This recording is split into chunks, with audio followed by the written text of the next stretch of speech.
యోహాను సువార్త 19వ అధ్యాయం 28వ వచనంలో, అటు తర్వాత సమస్తము సమాప్తమైందని యేసు ఎరిగి, నేను దప్పికొనుచున్నానని యేసుప్రభు అన్నారు. యేసుప్రభు వారు మహాశ్రమను సిలువేయబడ్డారు.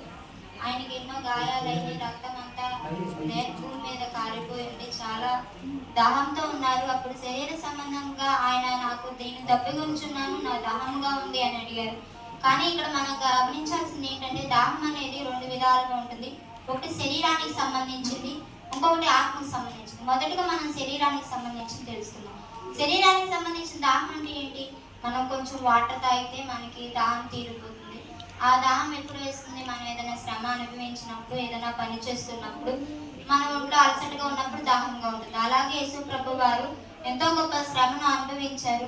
మన పాపం కొరకు, మన రక్షణ కొరకు ఆయన శ్రమలో ఉన్నారు. ఆయనకు అప్పుడు దాహం వేస్తుందని అడిగితే, అంత ముందు వరకు ఆయన అద్భుత కార్యాలు చూసి ఆయన చూసి ఆశ్చర్యపడిన వారందరూ కూడా ఆ సమయం వచ్చేసరికి ఆయన దాహం వేసినప్పుడు మంచి నీళ్ళు కూడా ఇవ్వకుండా చేదు చెరకనిచ్చారు. అలాంటి ప్రజల కోసం, మన కోసం ఆయన తన శరీరాన్ని త్యాగం చేసి ఎంతో శ్రమను అనుభవించారు. అసలు దాహం అంటే ఏంటి? దాహం అనేది మన శరీరానికి సంబంధించిందేనా, లేకపోతే ఆత్మకు కూడా సంబంధించింది అది ఉంటుందా? అసలు దాహం అంటే ఏమిటంటే, ఏదైనా ఆత్మకు సంబంధించింది అయితే, ఏదైనా ఒక పనిని సాధించాలి, ఏదైనా లక్ష్యాన్ని పెట్టుకుని దాని తీవ్రమైన కోరికతో ఎలాంటి సమస్య వచ్చినా సరే, ఎలాంటి ఇరకాటంలో పడినా సరే దాన్ని పూర్తి చేయాలనేదే దాహం అనేది. ఆత్మ సంబంధమైన దాహం అంటే ఏంటంటే, యేసు ప్రభు వారు పుట్టినప్పుడు కాడి నుంచి తన తండ్రి అసలు భూమి మీదకి ఎందుకు వచ్చారు ప్రభు వారు? ఆయన మన పాపంలో నుంచి తీసివేసి మనందరికీ రక్షణ కలిగించాలన్నదే యేసు ప్రభు వారి ముఖ్య ఉద్దేశం. తండ్రి చెప్పిన మాట ప్రకారం ఈయన భూమి మీదకు వచ్చి మన కోసం ఎంతో శ్రమను అనుభవించారు. మన రక్షణ కోసం ఎంతో తన రక్తాన్ని చిందించి భూమి మీద మనకి ఎంతో రక్షణగా ఉండాలని ఎన్నో మాటలు చెప్పినా సరే మనం వినలేదు. ఆయన పరిపూర్ణ లక్ష్యం ఏమిటంటే, మనకి రక్షణ కలిగించి తన తండ్రి వారి దాహాన్ని తీర్చాలని అనుకున్నారు. కానీ మనం అలా ఉండలేదు. కానీ బైబిల్లో కొన్ని వాక్యాలు చెప్పిన ఆత్మ సంబంధమైన దాహము, ఉదాహరణకి చూసుకుంటే సమరయ స్త్రీ ఉంది. ఆమె అంతకుముందు ప్రభు వారిని చూడలేదు. ప్రభు వారికి శరీరం సంబంధమైన దాహం వేసింది. ఆమె బావి దగ్గర నీళ్లు కానీ వచ్చినప్పుడు, అమ్మ నాకు కొంచెం దాహంగా ఉంది, నీళ్ళు ఇస్తావా అన్నప్పుడు ఆయన ఇచ్చి, ఆయన్ని చూసి ఆయన మాటలు ఎరిగి ఆయన యందు విశ్వాసం పొంది, ఈయన ఎప్పటి నుంచో ఎదురు చూస్తున్న మెస్సయ్య అని గుర్తుపట్టి, ప్రభు నేను చేసిన పాపాలన్నింటినీ వదిలివేస్తాను, మీ యందు విశ్వాసం ఉంచుతానని చెప్పి ఆయన యందు విశ్వాసం పొందింది. అప్పటి వరకు ఆమె పాపముగా ఉన్న ఆమె ప్రభువుని చూసి చివరి క్షణాల్లో అయినా సరే రక్షణ పొందింది. అప్పుడు ప్రభువుకి నిజమైన దాహం అనేది తీరింది. నిజమైన దాహం అనేది శరీరం సంబంధించి కాదు. ఏ ఒక్క వ్యక్తి అయితే రక్షణ పొంది ఉంటారో అప్పుడు మాత్రమే ఆయనకి నిజమైన దాహం తీరుతుంది.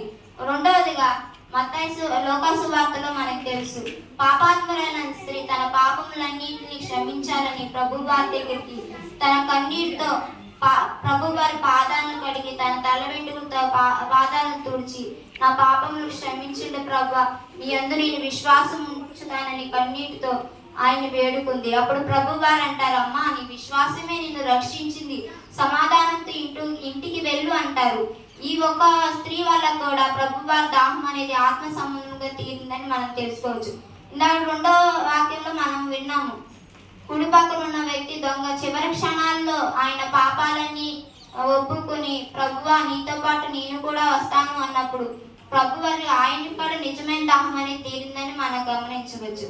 ఇలా కొంతమంది చివరి క్షణాల్లో అయినా సరే, అప్పుడు వరకు ప్రభువుని ఎరగని వాళ్ళైనా సరే తన పాపములు ఒప్పుకొని దేవుడి యందు రక్షణ కలిగి ఉండాలి, దేవుని యందు విశ్వాసంతో పొంది ఉంటే ప్రభు యొక్క దాహాన్ని మనం అవుతామని కొంతమంది అనుకుంటారు. కానీ కొంతమంది అప్పుడు అసలు ఎవరి కోసం అయితే ఈ భూమి మీదకు వచ్చారో, ఎవరు యెరూషలేమునికి వచ్చారు, ప్రభు వారు 3.5 సంవత్సరాలు తన పరిచర్యగా కొనసాగించారు. అయితే ఆయన ఆ ప్రజల ముందే ఆయన ఎన్నో అద్భుత కార్యాలు చేశారు.